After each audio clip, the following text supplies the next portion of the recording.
Icon star Allu Arjun arrest బాధాకరమని YCP నేత లక్ష్మీపార్వతి అన్నారు.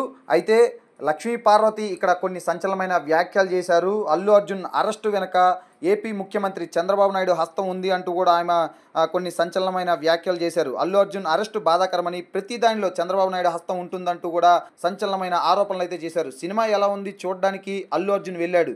అయితే అల్లు అర్జున్ వెళ్ళినప్పుడు అక్కడ ఏర్పాట్లు చేయని ప్రభుత్వానిదే తప్పు అంటూ కూడా ఆమె తెలంగాణ ప్రభుత్వాన్ని ఆమె సూటిగా ప్రశ్నించారు. తెలంగాణ ప్రభుత్వాన్ని తప్పు అంటూ కూడా ఆమె చెప్పిన పరిస్థితి ఉంది. ఏ తప్పు చేయని అల్లు అర్జున్ను అరెస్టు చేశారంటూ ఇది సరైన పద్ధతి కాదు అంటూ కూడా ఆమె అన్నారు. ఇక రాజమండ్రి పుష్కరాల్లో కందుకూరు ఘటన నుంచి చంద్రబాబును ఎన్నిసార్లు అరెస్ట్ చేయాలని లక్ష్మీపార్వతి ప్రశ్నించారు. ఏపీలో చంద్రబాబు, తెలంగాణలో ఆయన శిష్యుడు రేవంత్ రెడ్డి ఉన్నారని ఆమె కొంత వ్యంగ్యంగా అన్నారు. 2 రాష్ట్రాల్లో రాక్షస పాలన సాగుతుందని చెప్పి లక్ష్మీపార్వతి తీవ్ర స్థాయిలో విమర్శలు చేశారు. ఏదేమైనా కానీ ఈ సమాజంలో ఎంతో పలుకుబడి, అలాగే గౌరవ మర్యాదలు, పరువు ప్రతిష్టలు ఉన్న ఒక పెద్ద స్థాయి వ్యక్తిని ఈ విధంగా తీసుకెళ్లి అరెస్ట్ చేయడం నిజంగా బాధాకరం అంటూ కూడా లక్ష్మీపార్వతి ఆవేదన వ్యక్తం చేశారు.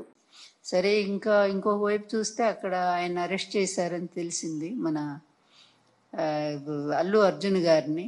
పాపం నిజంగా నాకు బాధ వేస్తుంది. ఎందుకంటే ఎన్ని కుట్ర రాజకీయాలండి, ప్రతి చోట ఈయన చేతులు ఉంటాయి, అందులో సందేహం ఏమీ లేదు. ఇక్కడ 29 మంది మన గోదావరి పుష్కరాల్లో చనిపోతే మరి ఇతను ఎన్నిసార్లు అరెస్ట్ చేసి జైల్లో పెట్టాలండి? చంద్రబాబు గారిని ఎన్నిసార్లు చేయాలా? అదేవిధంగా కందుకూరులో దాదాపుగా 9 మందిని చంపేశాడే ఈయన. ఇరుకు సందులో మీటింగ్ పెట్టి, ఇరుకు సందు, అందులో పాపం తొక్కిసలాట జరిగినట్టు, తన కోసం జనం విపరీతంగా వచ్చినట్టు చేయటం కోసం, మీడియా కోసం అక్కడ అట్లాగే చేసి 9 మందిని చంపాడు. చీరల పంపిణీలో 3 ఆడవాళ్ళు ప్రాణాలు కోల్పోయారే. ఈయన ఎన్నిసార్లు జైల్లో పెట్టాలో చెప్పండి? అభిమానంతో వాళ్ళు విరగబడి ఆ రోజు అది అబ్బాయి కావాలని చేస్తారా?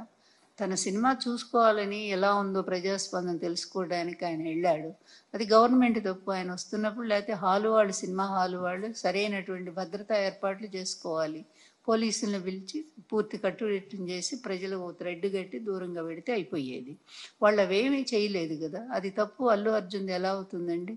మరి ఇంతమందిని చంపినటువంటి చంద్రబాబు నాయుడు ఏమో శుభ్రంగా ఉన్నాడు. తెలియక జరిగిన దాని మీదేమో ఆ అబ్బాయిని అరెస్ట్ చేస్తారా? ఎంత దుర్మార్గం! ఇట్లాగే ఉంటే చంద్రబాబు, అక్కడ ఆయన శిష్యుడు ఇద్దరే కదా, మరి ఇద్దరు 2 రాక్షస పాలనే చేస్తూ ఉన్నారు, ఆ రాష్ట్రంలో ఈ రాష్ట్రంలో కూడా. అందువల్ల ఏదైనా దేనికైనా ఒక అంతిమం అనేది ఒకటి ఉంటుంది. తప్పనిసరిగా రైతులకు అన్యాయం చేస్తున్నటువంటి ఈ ప్రభుత్వం తొందరలోనే దాన్ని